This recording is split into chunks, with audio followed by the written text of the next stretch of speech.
പാതിരാത്രി തണുത്ത് വിറച്ച് റോഡരികിൽ കിടക്കുന്ന രണ്ട് മക്കളുടെ അടുത്തേക്ക് ദൈവപുത്രൻ എത്തുകയാണ് കേട്ടോ. നോക്കിക്കേ, സാക്ഷാൽ ഹുസൈൻ മൻസൂരി. പുള്ളിക്കാരൻ സഹായിക്കാൻ വന്നാൽ പിന്നെ നോക്കേണ്ട ആവശ്യമില്ല അല്ലെ. അവിടെ എന്ത് കുറവാണുള്ളത് അത് നികത്തിയിട്ടേ പുള്ളി പോവും. ഇവിടെ നോക്കിക്കേ നിങ്ങള്, ആ കുഞ്ഞുങ്ങൾക്ക് കിടക്കാനുള്ള ബ്ലാങ്കറ്റും അതുപോലെ തന്നെ പുതയ്ക്കാനുള്ള ബ്ലാങ്കറ്റും എല്ലാം എടുത്തു കൊടുത്ത് അവരതിലേക്ക് കിടത്തിയിട്ടാണ് പുള്ളി പോകുന്നത്. ആ പൊന്നുമക്കളെ അറിഞ്ഞിട്ട് പോലും ഇല്ല കേട്ടോ.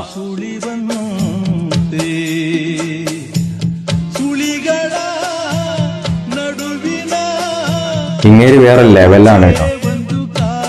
വെറുതെ അല്ല പാവപ്പെട്ടവർക്ക് ഇങ്ങേര് ഇത്ര പ്രിയപ്പെട്ടവനായതില്ലേ. ആർക്ക് സഹായം വേണോ അവിടെ എത്തും പുള്ളിക്കാരൻ.